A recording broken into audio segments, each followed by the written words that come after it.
my mind, and happiness enters my eye sockets. It flies out my ears and through my hair. The season started. No, not the summer, not the fall, not the winter. The scare season.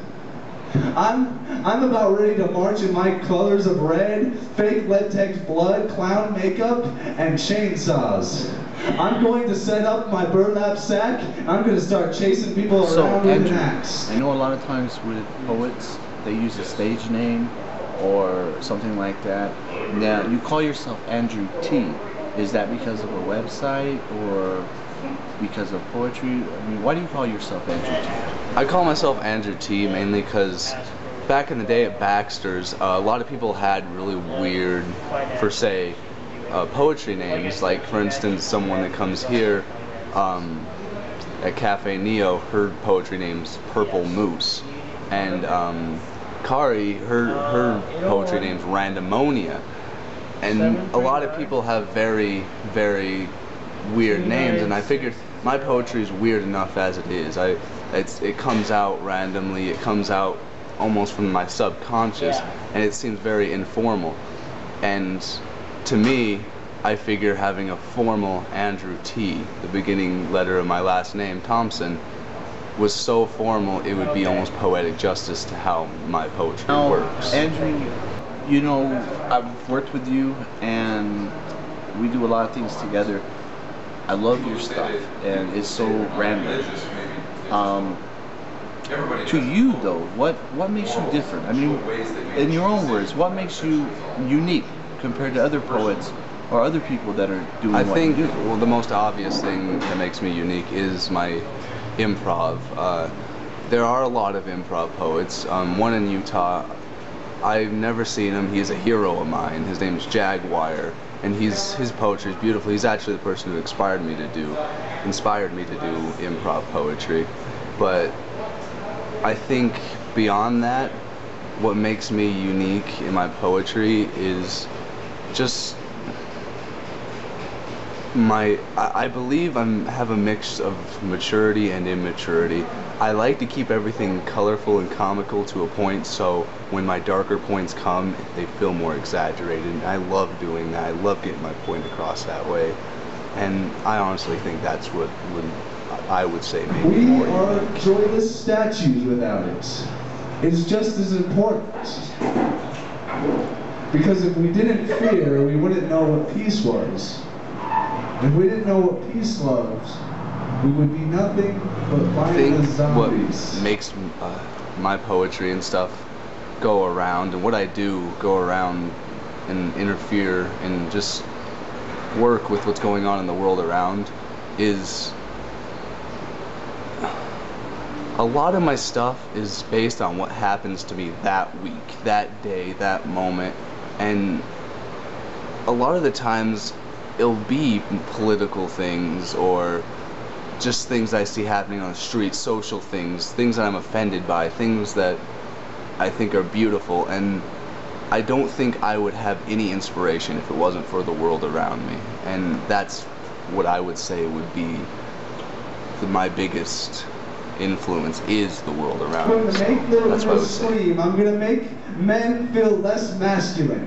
I'm going to turn the strongest bodybuilder into a 2-year-old My child. personal philosophy on what I do is with my poetry, and it's what I really love because it's meant to connect with the audience. It's meant, I see the people before I get up on stage or in front of a mic or whatever, and I kind of feel them, if that makes any sense. I almost feel their presence and what they want and what I can see in them and what I want to express. And what I love about what I do is that's a one-time thing. It's improv. It's never going to happen like that again. Unless it's recorded or something, those people are the only people ever going to hear those assortment of words that way. And I love that, because if I come up with a masterpiece, if I happen to be lucky enough to come up with something beautiful and Michelangelo, those people will always be the only people ever to experience that. And I love that. Now, I see you all the time, you know, doing your poetry, and you spend a lot of time doing this, so it's obvious that you really love what you do.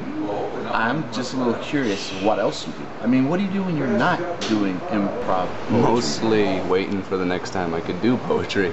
But aside from this, I'm striving to be an actor. I'm trying to get into Slick for now, and I'm trying to get my acting career off the ground. That way I have more money to do stuff like this, to help poets.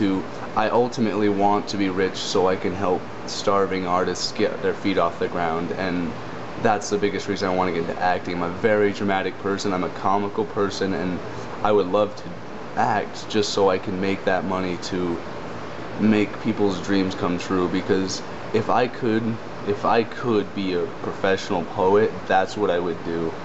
But it just doesn't seem possible for me right now, but it's ultimately my goal. I would love to do this for a living. Andrew, we've talked a lot, and I know you have a lot of talent with this, and I know this is your dream, but I have to honestly ask you, do you see yourself actually doing this as a profession? I mean, do you think that you'll, ever be able to just do this without doing anything else? Unfortunately, I don't expect to make a living off this. Ultimately, it would be nice, but for now, I believe I'm going to go with my life goal, my life dream, being an actor, and I'm going to continue doing this, whether I have an open mic or not. I will continue to do this. I'll keep getting better, and I'll keep trying to get my name out there, and if something happens for it, then I will go for it.